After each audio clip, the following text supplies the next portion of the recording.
Hello guys, आज हम third chapter के फोर्थ पार्ट को पढ़ने वाले हैं।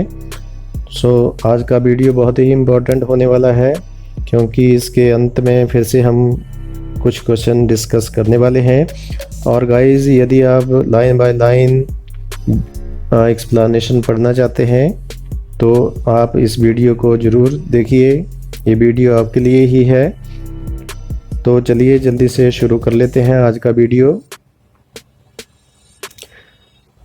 After Akhenaten's death, a mysterious ruler named Samankare appeared briefly and exited with hardly a trace। तो पिछले वीडियो में जैसे हमने पढ़ा कि एमनॉटब फोर्थ राजा बना, तो जैसे ही एमनॉटब फोर्थ इजिप्ट का फ़ैरो बना तो उसने बहुत ही एक शॉकिंग कार्य किया, शॉकिंग इनिशिएशन किया कि प्राचीन मिस्र के एक मेजर गॉड एमन की मूर्तियों और मंदिरों को उसने स्मैश किया, तोड़ दिया और अपनी राजधानी को बदल दिया। तो जब उसकी भी मृत्यु हुई, एक्हेनाटन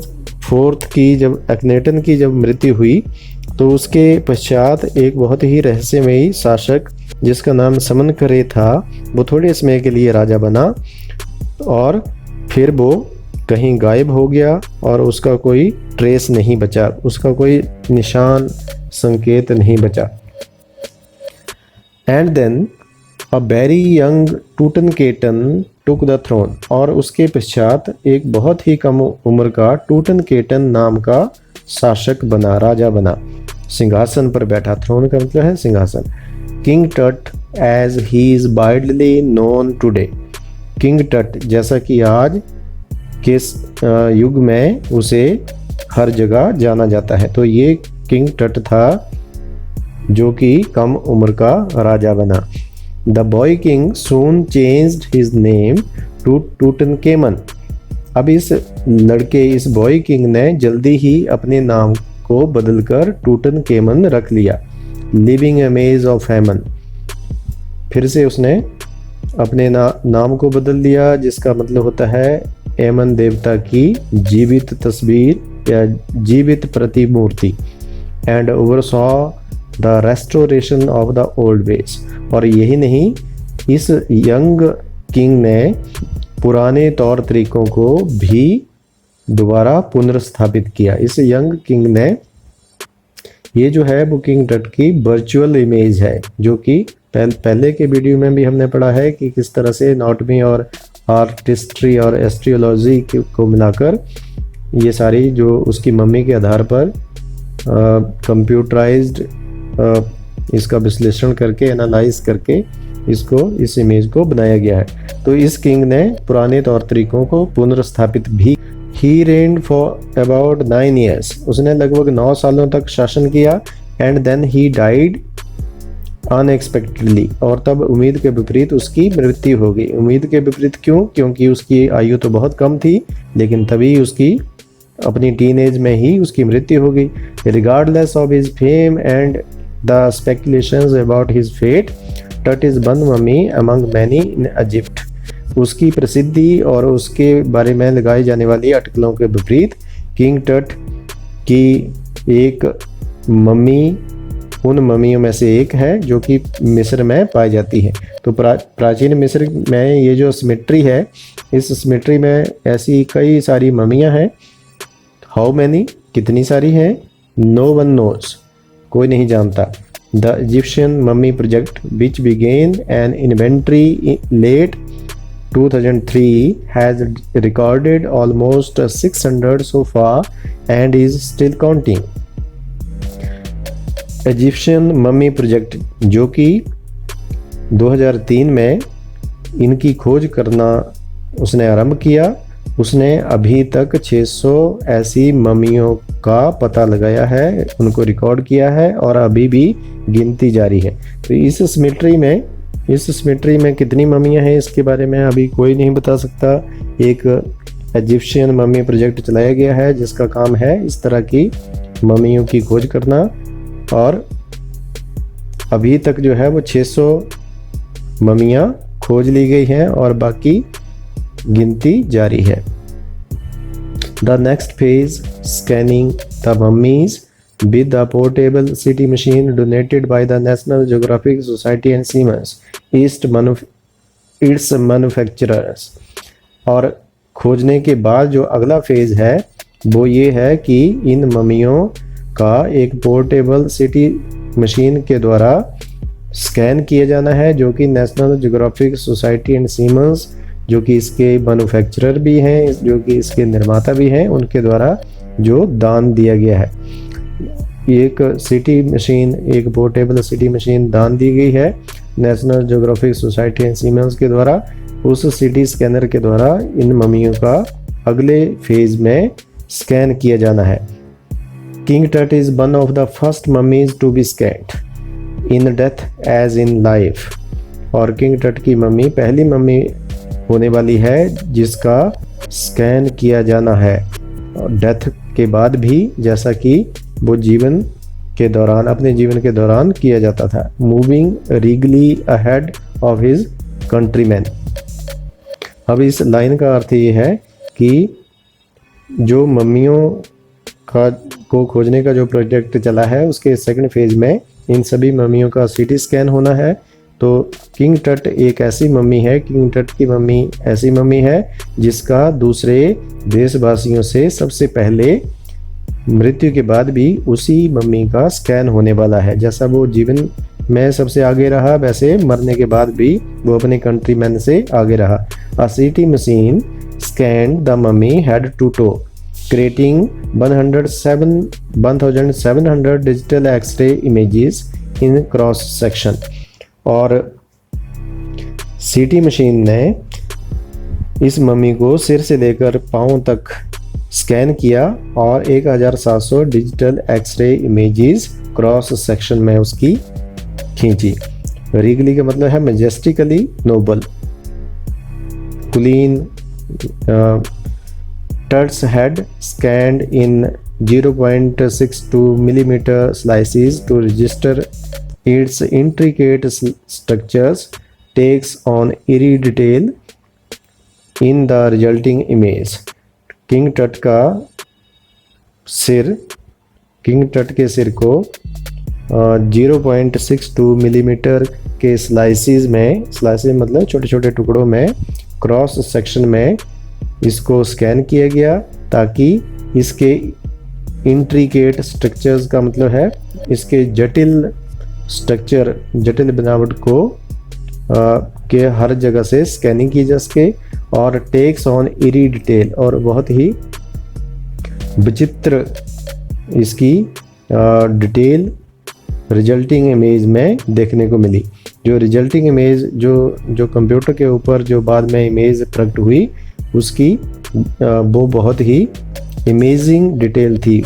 with Tut's entire body similarly recorded, a team of specialists in radiology, forensics and anatomy began to probe the secrets that the winged goddesses of a gilded burial shrine protected for so long। और जब king Tut की सारे शरीर को इसी तरह से record कर लिया गया तो विशेषज्ञों, किसके विशेषज्ञों, रेडियोलॉजी, फोरेंसिक एंड एनाटॉमी के विशेषज्ञों की एक टीम ने इस डाटा को छानबीन करना शुरू किया। उस डाटा को जिसके बारे में इस पंखों वाली देवी ने इतने वर्षों तक इस बरियल चैम्बर में, इस चमकदार श्राइन में जो पंखों वाली देवी ने जिसे इतने दिनों तक सुरक्षित रखा था, प्रोटेक्ट करके रखा था, उस किंग टट का डाटा उन्होंने प्रोब करना शुरू किया। तो ये बरियल चैम्बर है जो कि गिल्डेड है, पूरी तरह से सोने का है, चमकदार है, और इसके बाहर चार पंखों वाली देवी बनाई गई है। तो ऐसा माना जाता है जैसे वो प्रोटेक्शन के लिए, उसकी सुरक्षा के लिए बनाई गई हो। The night of the scan, Berkman carried Tut from the tomb in his box। जब स्कैन करने की रात आई तो काम करने वालों ने टट को उसकी टूम में से उसके बॉक्स के साथ बाहर निकाल कर लाया, क्योंकि अब कॉफिन तो रहा नहीं है, क्योंकि कार्टर ने लकड़ी के बॉक्स में डाला था, पहले भी हमने पढ़ा है। तो उस लकड़ी के बॉक्स को, उस बॉक्स के साथ ही उस मम्मी को बाहर लाया गया।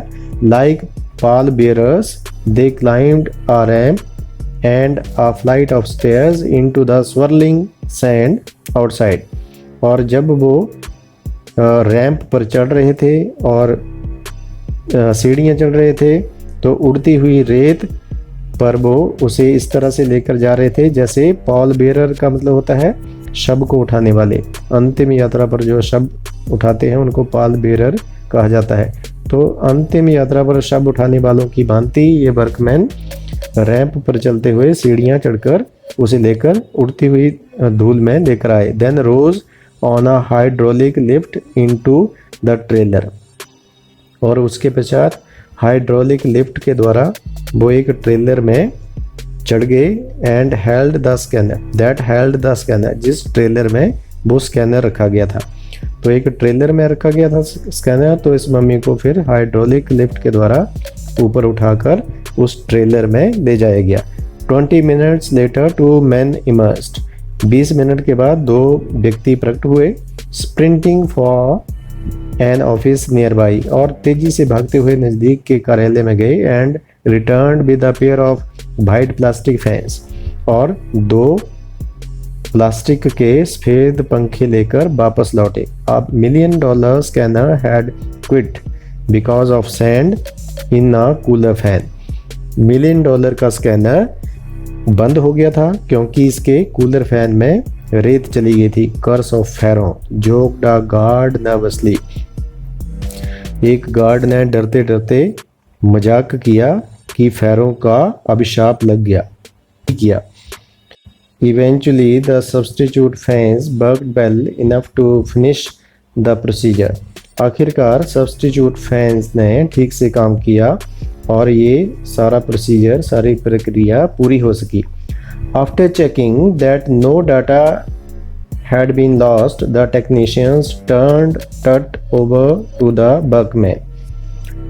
टेक्नीशियंस ने जब ये चेक कर लिया कि सारा डाटा सुरक्षित था, कोई डाटा नहीं खोया था, तो किंग टट को दोबारा से वर्कमैन के हवाले कर दिया गया। Who carried him back to his tomb, जो कि उसे दोबारा उसकी टूम में ले गए। Less than 3 hours after he was removed from his coffin, the pharaoh again rested in peace where the funerary priest had laid him so long ago। 3 घंटों से भी कम समय के दौरान जब से वह अपने कॉफिन से बाहर निकाला गया था, ये फेरो दोबारा उसी जगह पर शांति से आराम कर रहा था जहाँ पर फ्यूनरेरी प्रीस्ट का मतलब है अंतिम संस्कार करने वाले प्रीस्ट ने, पुजारियों ने उसे इतना लंबा समय पहले लेटाया था। इतना लंबा समय पहले जब फ्यूनरेरी प्रीस्ट ने जहाँ पर उसे लेटाया था, वहीं पर वो 3 घंटे से भी कम समय में दोबारा से आराम कर रहा था। Back in the trailer a technician pulled up astonishing images of Tut on a computer screen. अब दोबारा यदि हम ट्रेलर के अंदर की बात करें तो एक टेक्नीशियन ने दोबारा बहुत ही हैरान करने वाली तस्वीरों को कंप्यूटर स्क्रीन पर प्रकट किया। ये देखिए, ये इमेजिंग की इमेजेस हैं जो कि कंप्यूटर स्क्रीन पर अपीयर हुई। उसकी स्कल, उसका जो वर्चुअल इमेज है वो दिखाई दे रही है। A grey head took shape from a scattering of pixels, और जब इन बिखरे हुए पिक्सल्स को इकट्ठा किया गया तो एक ग्रे रंग की स्कल अपीयर हुई। और and the technician spun and tilted it in every direction. और जब ये इस तरह का स्कल, जब इस तरह की खोपड़ी कंप्यूटर स्क्रीन पर अपीयर हुई तो टेक्नीशियन ने इस खोपड़ी को हर दिशा में टिल्ट किया, घुमाया और घुमा कर मोड़ कर देखा। Neck vertebrae appeared as clearly as in an anatomy class. Neck vertebrae, गर्दन की जो रीढ़ की हड्डी थी vertebrae, वो बिल्कुल ठीक उसी तरह से दिख रही थी, उसी तरह से प्रकट हुई, उसी तरह से दिख रही थी जैसे मानो एनाटॉमी की क्लास में रखा हुआ कोई स्कल हो। Other images revealed a hand, several views of the rib cage and a transection of the skull. और दूसरी जो तस्वीरें थी उनमें हाथ और रिब केज के कई व्यू और खोपड़ी के आर पार के दृश्य दिखाई दे रहे थे। इस तरह की इमेजेस कंप्यूटर स्क्रीन पर प्रकट हुई, अपीयर हुई। But for now the pressure was of, लेकिन अब सारा दबाव खत्म हो गया था। Sitting back in his chair जाही हवस smiled, visibly relieved that nothing had gone seriously wrong. और अपनी कुर्सी पर बैठा हुआ जाही हवस मुस्कुरा रहा था और बिल्कुल स्पष्ट दिख रहा था कि वह राहत महसूस कर रहा था कि कुछ भी ज़्यादा गंभीर गलत नहीं हुआ था। जो मशीन में खराबी आई उसकी वजह से कोई सीरियसली रॉन्ग, कोई बहुत गंभीर गलती नहीं हुई। इस बात को देखकर जाही हवास बहुत ही विजिबली वो मुस्कुरा रहा था और रिलीव्ड महसूस कर रहा था।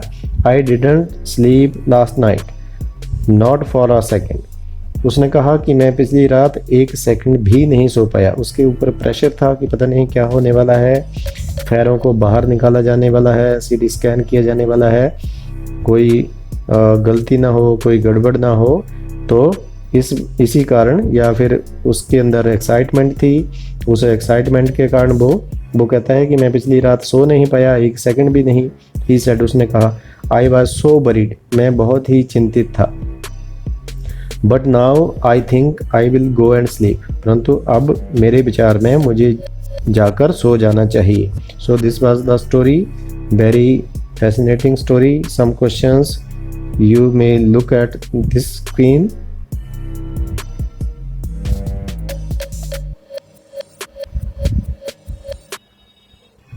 Next question.